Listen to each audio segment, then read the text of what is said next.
Hey guys, thank you udah klik video ini. Oke, kali ini kita akan bahas kasus orang hilang yang cukup misterius, yang mana di kasus ini banyak banget kejanggalan dan tanda tanyanya yang nimbulin kesan misteriusnya gitu.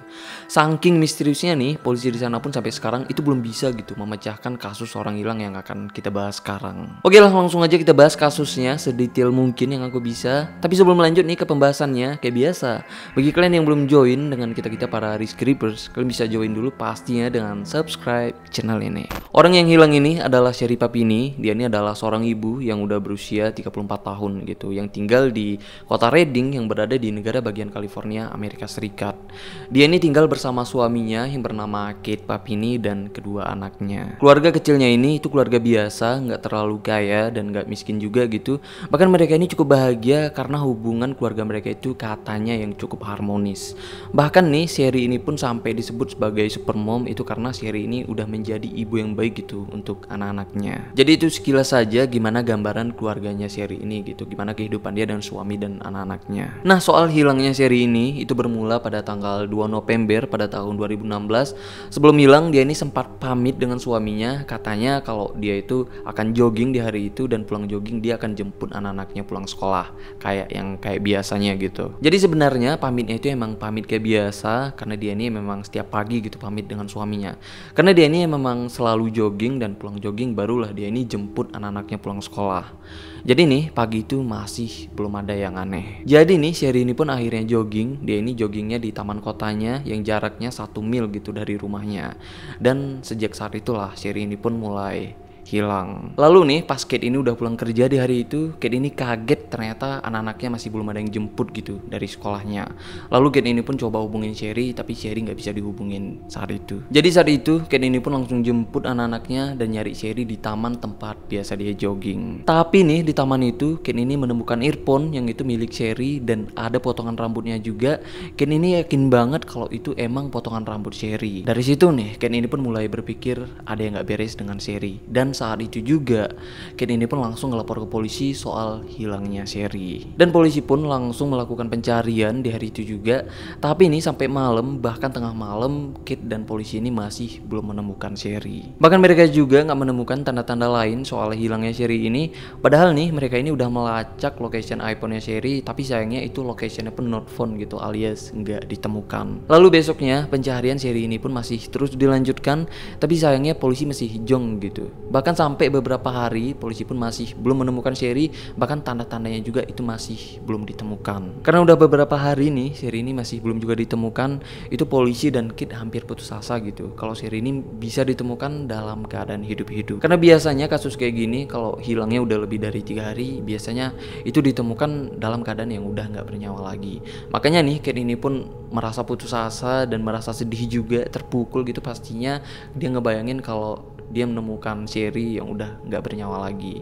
Karena keluarga mereka juga itu keluarga yang cukup harmonis kan, dan Ken ini juga mikirnya gimana kalau Sherry ditemukan dalam keadaan yang udah nggak bernyawa lagi, itu anak-anaknya bakal menderita banget gitu, karena anak-anaknya bakal kehilangan super momnya. Tapi nih Ken ini pun masih coba terus nyari Sherry, pastinya dengan bantuan polisi ya.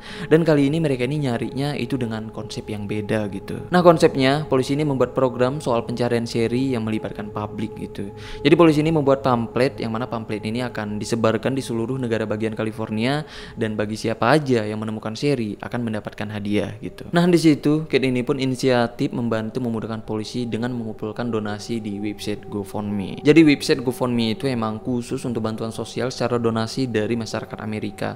Misalnya kayak Kate ini yang kehilangan istrinya kan dalam keadaan musibah dan dia ini butuh bantuan biaya untuk nyari istrinya. Jadi nih dia ini bisa mengumpulkan donasi dari website itu. Dan Ken ini juga menjanjikan hasil dari donasinya itu akan dia gunakan sepenuhnya untuk pencarian istrinya dan untuk orang yang menemukan istrinya gitu, seperti yang dijanjikan sebelumnya. Ternyata nih banyak orang-orang baik di website itu yang mendonasikan untuk Kate ini, dan donasinya pun itu terkumpul dengan nominal yang cukup besar dalam beberapa hari aja loh. Lalu nih saat donasinya itu udah terkumpul dengan nominal yang cukup besar tapi nggak dijelaskan berapa ya, polisi dan Kate ini pun itu udah bersiap untuk memberikan hadiah untuk siapa aja yang menemukan Sherry. Tapi tetap aja Sherry ini masih belum juga ditemukan di minggu pertama, bahkan di minggu kedua sejak dia hilang. Di situ nih, Kate ini yang udah berjuang mati-matian untuk nyari Sherry kembali putus asa lagi.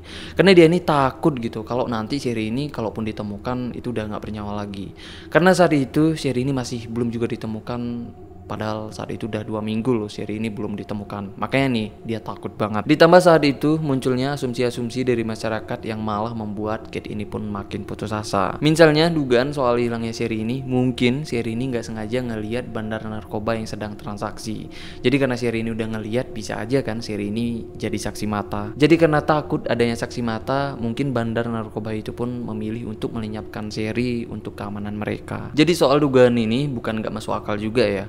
Karena di taman itu emang sering digunakan mafia-mafia amatir untuk transaksi narkoba. Dan cara melenyapkan saksi juga itu cara yang biasa mereka lakukan untuk melindungi diri. Jadi dengan dugaan itulah yang membuat Kate ini benar-benar drop gitu. Karena dia pastinya nggak mau kan kalau istrinya ditemukan dalam keadaan yang udah nggak bernyawa lagi. Jadi nih saat semuanya udah putus asa karena udah 3 minggu juga Sherry ini belum ditemukan, tiba-tiba nih pada tanggal 24 November di tahun itu, di tahun 2016 itu, Sherry ini ditemukan di kota Yolo yang jaraknya itu 150 mil atau sekitar 240 km dari kotanya. Untungnya nih Sherry ini ditemukan polisi dalam keadaan selamat. Tapi biarpun selamat, Sherry ini ditemukan dalam keadaan yang udah trauma banget dan terdapat luka memar juga di sekujur tubuhnya, termasuk di punggungnya itu ada lingkaran memar gitu. Yang diduga sebelumnya Sherry ini itu diikat dengan ikatan yang cukup kuat. Dan hidungnya juga itu udah patah loh. Dan yang paling menonjol nih perbedaan Sherry ini pas ditemukan itu berat badannya, yang mana Sherry ini ditemukan dalam keadaan yang kurus banget.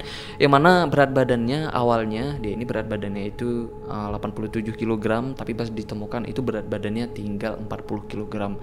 Jadi pas ditemukan Sherry ini kehilangan setengah berat badannya. Jadi bayangin tuh gimana kurusnya dia. Jadi saat itu Sherry ini pun langsung dibawa ke rumah sakit untuk dirawat. Dan suaminya pun itu seneng banget karena akhirnya nih Sherry ini ditemukan dalam keadaan selamat gitu. Pastinya seneng banget lah karena suaminya ini sebelumnya takut banget kan kalau Sherry ini ditemukan udah tinggal nama gitu. Lalu nih setelah Sherry ini udah membaik, barulah polisi pun meminta penjelasan ke Sherry soal kenapa dia hilang. Karena polisi nganggap ini sebagai kasus penculikan dan kasusnya pun harus diselesaikan dengan cara menangkap pelakunya. Nah penjelasan dari Sherry ini katanya saat itu dia ini sedang jogging kayak biasa, tiba-tiba ada 2 wanita dengan wajah setengah tertutup kayak di foto ini emang sketsa wajah pelakunya ya. Dan 2 wanita ini tiba-tiba menyerang Sherry dan saat itu Sherry ini pun katanya sempat melawan gitu. Tapi Sherry ini kalah gila 2 lawan 1 cuman di film-film gitu kan yang cuma menang 2 lawan 1 ya gak sih. Nah di situ pengakuannya Sherry ini katanya dia ini kalah karena kakinya mengalami luka gitu. Lalu Sherry ini pun dimasukkan ke dalam karung dan dilempar ke mobil, tapi dia ini nggak ingat apa yang terjadi di dalam mobil itu. Yang dia ingat pas malamnya dia ini ditendang gitu untuk keluar dari mobil, dan cuman itulah yang dia ingat saat penculikan itu. Tapi nih ada beberapa kejanggalan dari pengakuannya Sherry ini yang menurut polisi itu janggal banget, dan disinilah misterinya muncul soal kasus ini. Nah kejanggalannya itu dari pengakuannya Sherry ini yang katanya kalau dia ini tadi sempat berantem gitu kan dengan pelakunya yang membuat kakinya itu luka gitu. Tapi nih pas diperiksa polisi melalui medis, kakinya Sherry ini ternyata kakinya nggak mengalami luka apapun, bahkan memar pun enggak gitu. Dari sini nih polisi pun mulai merasa bingung kenapa informasi dari Sherry ini beda gitu dengan hasil pemeriksaan polisi. Bukan cuma itu pengakuan dari Sherry ini yang bikin polisi bingung, tapi tadi kata Sherry ini itu pelakunya 2 wanita kan. Tapi nih saat polisi ngecek baju dan celana yang dipakai Sherry ini, malah polisi menemukan jejak DNA sidik jari pelakunya yang mana itu sidik jari seorang pria dan wanita. Jadi menurut DNA yang ditemukan polisi itu beda dengan pengakuan dari Sherry ini. Di sini nih polisi pun mulai makin bingung kenapa Sherry ini seolah kayak menutupi apa yang sebenarnya terjadi dan menutupi pelakunya gitu. Tapi saat itu nih suaminya Sherry ini, Kate ini sebenarnya sempat dicurigain juga dengan polisi, jangan-jangan pelakunya itu si Kate ini gitu. Tapi nih pas polisi ngecek sidik jari lelaki itu, ternyata itu bukan sidik jari Kate ini. Bahkan Kate ini nggak keberatan gitu kalau polisi nginterogasi dia atau melakukan penyelidikan ke dia. Karena Kate ini cukup berpikir terbuka soal hukum, karena dia ini mikirnya kalau dia nggak salah harusnya dia ini kenapa harus takut gitu dan kenapa harus risih juga. Karena dia ini sangat-sangat mendukung penyelidikan polisi soal penculikan istrinya, termasuk siapapun pelakunya. Bahkan nih Kate ini menawarkan diri untuk tes poligraf atau tes kejujuran ya. Tapi setelah dites ternyata Kate ini memang bukan pelakunya gitu. Jadi sampai sini nggak ada titik terang soal kasus ini, soal siapa pelakunya itu sama sekali nggak diketahui. Bahkan polisi mulai berpikir apakah ini benar gitu kalau ini kasus penculikan atau jangan-jangan ini sebenarnya kasus yang lain. Tapi gimana pun kasus ini masih tetap terbuka dan harus diselesaikan, dan polisi pun masih terus melakukan penyelidikan soal kasus ini. Lalu nih, setahun kemudian pada tahun 2017 yang mana polisi menemukan titik terang soal kasus ini, yang mana polisi menemukan chattingan, yang itu chattingan si Sherry dengan seorang lelaki asal Michigan. Yang mana dalam chattingannya kalau mereka ini, si Sherry dengan lelaki ini mau ketemuan gitu. Dan itu chattingannya di hari yang sama saat Sherry ini dinyatakan hilang. Nah dari situ polisi pun nyari pria itu. Singkat cerita akhirnya pria ini pun berhasil gitu ditemukan polisi. Dan polisi pun melakukan interogasi, penyelidikan, dan tes sidik jarinya pria itu. Ternyata pengakuan dari pria ini, dia ini sama sekali belum pernah ketemu dengan Sherry secara langsung. Dia ini kenal dengan Sherry itu cuma sebatas media sosial aja. Dan saat sidik jari pria ini pun dites gitu kan, apakah sidik jarinya ini sama dengan sampel sidik jari yang ada di pakaiannya Sherry saat dia ini diculik. Ternyata itu sidik jarinya pun beda. Jadi pria ini pun nggak terbukti sebagai pelakunya. Dan balik lagi, kasus ini pun masih menjadi misteri karena banyaknya kejanggalan gitu soal kasus ini. Terutama dari pengakuannya Sherry yang seolah menutupi apa yang sebenarnya terjadi dan seolah menutupi siapa pelakunya. Tapi nih, kalau Sherry ini emang menutupi informasi penting soal kasus ini, itu tujuan dia apa gitu. Sedangkan di kasus ini posisi dia sebagai korban kan, apalagi pas ditemukan Sherry ini dalam keadaan yang trauma banget, itu tubuhnya juga banyak luka memarnya sampai berat badannya turun drastis gitu pas ditemukan. Itu cukup sih menggambarkan gimana sengsaranya dia pas dia ini diculik. Tapi nih, kenapa dia ini seolah menutupi informasi penting soal kasus ini? Kenapa ya? Bingung kan kalian? Bukan kalian aja bingung, aku juga bingung. Bukan kita aja, tapi polisi di sana juga bingung. Ini sebenarnya apa yang terjadi? Atau ini sebenarnya kasus apa gitu? Tapi polisi pun terus melakukan penyelidikan, tapi nggak nemuin titik terang apapun sampai kasus ini akhirnya ditutup pada tahun 2019. Jadi kasus ini dalam penyelidikan polisi lumayan lama juga ya, karena kasus ini mulainya itu di tahun 2016 sampai tahun 2019. Jadi kasus ini berjalan selama 4 tahun tapi nggak nemuin jalan keluar gitu. Apalagi dalam kasus ini banyak banget kejanggalan, terutama informasi dari Sherry ini. Sebenarnya apa sih maunya Sherry ini? Aku penasaran anjir. Tapi ini sebenarnya bukan kita aja gitu yang gemes dengan kasus ini. Banyak juga gitu ya warga-warga Amerika yang gemes gitu dengan kasus ini. Sebenarnya ini kasus apa gitu? Jadi karena kasusnya ini nggak selesai, dianggap misteri dan banyak kejanggalan juga di kasus ini, jadi muncullah banyak pertanyaan dari masyarakat. Jadi kalau udah kayak gini, biasalah ya, akan banyak asumsi-asumsi yang bermunculan soal kasus ini. Tapi menurut aku asumsi itu sah-sah aja sih, karena semua orang itu berhak gitu kan untuk berpendapat. Nah ada satu pendapat atau teori soal kasus ini yang menurut aku itu teorinya logis banget, biarpun agak seujon gitu teorinya. Jadi teori yang akan aku jelaskan ini ada 2 teori ya, atau 2 asumsi gitu dari masyarakat yang paling masuk akal menurut aku gitu.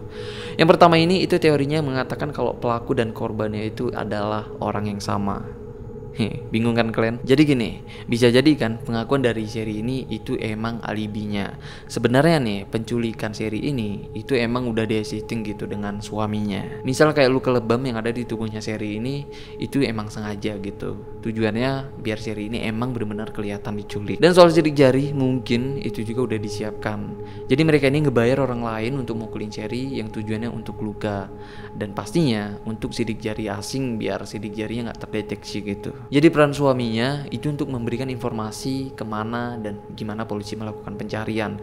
Yang tujuannya agar mereka ini bisa terhindar dari polisi, tapi pastinya mereka ini butuh gitu keterlibatan polisi biar kasusnya kelihatan serius. Nah, tujuannya untuk apa? Pastinya untuk dolar. Kalian ingat kan soal donasi yang dikumpulkan suaminya di situs GoFundMe? Jadi kalau udah kayak gitu, musibah kayak gitu, pasti bakal banyak gitu orang yang mendonasikan ke Kate ini. Dan kenapa Sherry ini baru ditemukan selama 3 minggu?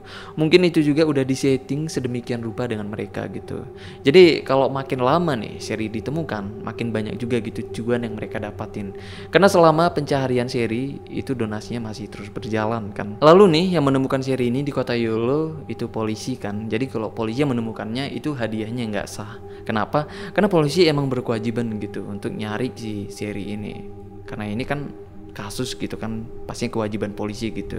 Jadi polisi nggak akan ngedapatin hadiah. Dan uang hasil donasinya itu nggak ada yang menjelaskan kemana uang itu digunakan. Karena kayak aku bilang itu tadi, yang menemukan Sherry ini itu polisi kan. Jadi hadiahnya nggak sah, jadi duit itu digunakan kemana nggak ada informasi soal itu. Sebenarnya nih soal informasi cuan yang donasi dari website itu sebenarnya dari awal udah tertutup gitu soal nominalnya berapa. Tapi dugaan dari teori ini itu nominalnya mencapai jutaan dolar. Karena rata-rata donasi yang didapatkan dari website itu emang mencapai jutaan dolar. Dan Kate dan Sherry ini pastinya ngatur soal ini nggak cuma mereka berdua ya, tapi ada orang-orang lain gitu yang ikut berperan. Apakah orang itu pria Michigan yang pernah chattingan dengan Sherry ini? Karena aneh kan pria itu yang mana pria itu dan Sherry ini chattingan bakal ketemu di hari yang sama gitu saat Sherry ini dinyatakan hilang. Mungkin itulah sebabnya kenapa Sherry ini kelihatan menutupi sebenarnya apa yang terjadi dan menutupi soal pelaku penculikannya. Itu menurut teori ini yang menurut aku masuk akal sih teorinya, biarpun agak seujon gitu kan. Bukan agak lagi sih, tapi memang total seujon itu teorinya. Tapi kalau emang masuk akal, kenapa enggak kan? Tapi kalau emang bener nih ya kayak gitu, gila sih Sherry dengan Kate ini. Mungkin mereka ini penjahat terpinter gitu kan. Karena kalau misalnya ngerampok bank, itu pasti risikonya besar juga kan, kena instan. Tapi kalau misalnya kayak gini, merampok secara halus, yang mana mereka ngedapetin cuan jutaan dolar dari donasi gitu. Seolah-olah kalau mereka ini mengalami musibah, sebenarnya enggak. Ya kalau menurut aku pukulan itu kayak misalnya memar itu, kalau dibandingkan dengan jutaan dolar mungkin itu nggak sebanding gitu kan, karena lukanya itu paling seminggu udah sembuh. Tapi jutaan dolar itu mereka ini bisa liburan gitu keliling dunia. Parah sih kalau memang benar. Tapi kalau menurut kalian gimana nih? Kalian percaya nggak nih dengan teori ini? Kalau aku percaya sih, ada kemungkinan soalnya. Dan teori kedua, ada dua teori nih, karena menurut aku dari banyaknya teori soal kasus ini, aku cuma percaya dua teori gitu. Karena menurut aku itu yang paling logis gitu. Menurut teori ini, kalau Sherry ini sebenarnya nggak diculik gitu, tapi Sherry ini pengen melarikan diri dari Kate dengan lelaki lain. Tapi mungkin karena Sherry ini berubah pikiran gitu, mungkin ada sesuatu yang nggak sesuai janji, yang membuat Sherry ini pengen balik ke keluarganya karena udah berubah pikiran. Lalu karena berubah pikiran, jadi karena itulah lelaki itu pun mungkin menahan Sherry ini yang layaknya diculik. Mungkin karena itu Sherry ini menutupi soal informasi sebenarnya apa yang terjadi dan informasi soal siapa pelakunya. Karena pastinya Sherry ini takut kan kalau suaminya bakal tahu sebenarnya apa yang terjadi gitu. Bisa juga sih, masuk akal juga sih teori yang ini. Tapi kalau yang teori kedua ini bener, itu sad banget ya suaminya. Padahal suaminya udah mati-matian gitu kan nyari dia, udah nangis-nangis juga kayaknya di rumah karena Sherry ini belum ditemukan. Apalagi suaminya takut banget gitu kalau Sherry ini ditemukan tinggal nama gitu. Tahu-tahu ternyata Sherry ini bukan diculik, tapi dia pengen lari gitu dengan cowok lain. Dan itulah kedua teori menurut aku paling logis, biarpun agak sujon. Tapi kalau emang logis, masuk akal menurut kita ya kenapa enggak gitu kan. Dan kenapa menurut aku teori-teori tadi logis biarpun sujon banget ya. Coba deh kalian pikir, kalau emang Sherry ini diculik, itu karena apa? Sherry ini bukan orang penting, Sherry ini bukan istrinya orang penting, bukan anaknya orang penting juga, enggak. Dan Sherry ini juga enggak punya kekayaan gitu yang pantas buat diculik seserius itu. Jadi motif dia ini diculik atau tujuan orang yang nyulik dia ini menurut aku nggak ada. Bukan nggak ada sih, tapi hampir nggak ada gitu. Kecuali kalau dia ini cantik gitu kan, mungkin orang pengen ngedapatin badannya dia. Menurut aku itu nggak juga, karena Sherry ini udah lumayan berumur juga, karena umurnya aku lupa tadi, umurnya itu kalau nggak salah 37 tahun ya. Ya kalau emang penculikan dengan alasan kayak gitu, menurut aku masih banyak sih cewek-cewek lain yang lebih muda, yang lebih cantik gitu, yang berkeliaran, apalagi ini di US gitu kan. Lalu nih kalau dia ini emang diculik, kenapa dia ini nggak menceritakan semuanya dengan jujur? Karena kalau dia menceritakan dengan jujur, itu pasti hasil pemeriksaan polisi dengan yang dia ceritakan itu pasti sinkron atau sama gitu. Terus nih kalau emang dia diculik, kenapa dia ini bisa melarikan diri yang cuma sendiri ditambah dalam keadaan yang lemah banget? Biasanya nggak ada penculik yang mau ngelepasin korbannya dalam keadaan hidup-hidup, karena itu pastinya akan membahayakan pelakunya gitu. Apakah mungkin dia ini berhasil menang gitu kan duel dengan pelaku-pelakunya? Menurut aku itu mungkin sih kalau itu di film, tapi kalau di real life mungkin kecil kemungkinan ya, karena kita bicara soal logika gitu. Itu sih dalam pikiran aku waktu aku ngeriset kasus ini. Makanya nih aku percaya dengan dua teori itu tadi. Tapi aku lebih percaya sih dengan teori yang pertama itu tadi, biarpun itu lebih sujun gitu ya teorinya. Tapi ini kedua teori tadi itu semacam konspirasi, bukan berarti kalau itu tuh fakta gitu. Ya itu cuman teori kemungkinan aja, karena kan kasusnya ini memang buntu banget dan banyak tanda tanya gitu dari kasusnya ini. Makanya nih timbul teori-teori konspirasi yang kayak itu tadi. Tapi menurut kalian kayak gimana? kalian percaya yang mana gitu dari kedua teori tadi, atau nih mungkin kalian punya teori sendiri. Kalau memang kalian punya teori sendiri soal kasus ini, tunjukin nih jiwa-jiwa detektif kalian di kolom komentar di bawah. Oke, thank you banget untuk kalian semua yang masih santuy nonton sampai menit ini. Untuk pembahasan kedepannya, serunya kita bahas apa lagi nih? Kalau kalian masih ada ide, kalian bisa tulis aja di kolom komen di bawah, atau bisa langsung ke Instagram atau Twitter aku. Oke lah, kalau kalian suka dengan video ini, kalian bisa like dan share juga ke teman-teman kalian yang juga pecinta hal-hal creepy. Karena pembahasan ini seru banget dibahas bareng teman. Oke, bye-bye.